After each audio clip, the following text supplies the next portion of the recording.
Shigella, Nipah, west Nile ഈ പറഞ്ഞിട്ടുള്ളതൊക്കെ നമുക്കറിയാം കേരളത്തിൽ ഇപ്പോൾ റിപ്പോർട്ട് ചെയ്തിട്ടുള്ള രോഗങ്ങളാണ് അല്ലേ. അപ്പോൾ നമുക്കറിയാം ഈ രോഗങ്ങളൊക്കെ വരാതിരിക്കാനായിട്ട് വളരെ കരുതലോടുകൂടി തന്നെ നമ്മൾ എല്ലാവരും മുമ്പോട്ട് പോകേണ്ടതുണ്ട്. അപ്പോൾ മക്കളെ സംബന്ധിച്ചിടത്തോളം നമ്മളിതാ എല്ലാ ദിവസവും സ്കൂളിലേക്കൊക്കെ പോകുന്നുണ്ട്. അപ്പോൾ എന്തൊക്കെ കാര്യങ്ങളാണ് നമ്മൾ അവിടെ ശ്രദ്ധിക്കേണ്ടത്? നിങ്ങൾ ഏറ്റവും ഇമ്പോർട്ടൻ്റ് ആയിട്ട് നോക്കേണ്ട കാര്യം ക്ലീൻ ആയിട്ട് ഇരിക്കുക എന്നുള്ളത് തന്നെയാണ്. അതിൽ തന്നെ ഏറ്റവും പ്രധാനപ്പെട്ടത് നമ്മുടെ കൈകൾ കൃത്യമായിട്ട് കഴുകുക എന്നുള്ളതാണ്. അതായത് സോപ്പൊക്കെ ഉപയോഗിച്ച് സമയം എടുത്തുകൊണ്ട് തന്നെ നല്ല രീതിയിൽ നമ്മൾ എന്ത് ചെയ്യേണ്ടതുണ്ട്? കൈകൾ വൃത്തിയാക്കേണ്ടതുണ്ട്.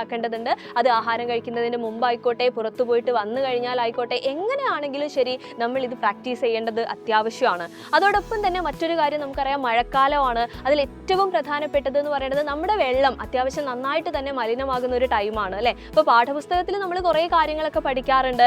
അത് നമ്മൾ പ്രാവർത്തികമാക്കേണ്ട ഒരു സമയം കൂടിയാണ്. അതായത് തിളപ്പിച്ചാറിയ വെള്ളം മാത്രമേ മക്കൾ എന്ത് ചെയ്യാവുള്ളൂ? കുടിക്കാൻ പാടുള്ളൂ. മാത്രമല്ല അഴുകിയിട്ടുള്ള ആഹാരങ്ങളൊക്കെ കഴിക്കാതിരിക്കാൻ നിങ്ങൾ ശ്രദ്ധിക്കുക തന്നെ വേണം. ഈ വെള്ളം കുടിക്കുന്ന കാര്യം മാത്രമല്ല കേട്ടോ, മറ്റ് ആവശ്യങ്ങൾക്ക് ഉപയോഗിക്കുമ്പോഴും ശുദ്ധജലം തന്നെ ആയിരിക്കണം നമ്മൾ ഉപയോഗിക്കുന്നത് എന്നുള്ളത് നമ്മൾ ഉറപ്പുവരുത്തേണ്ടതാണ്.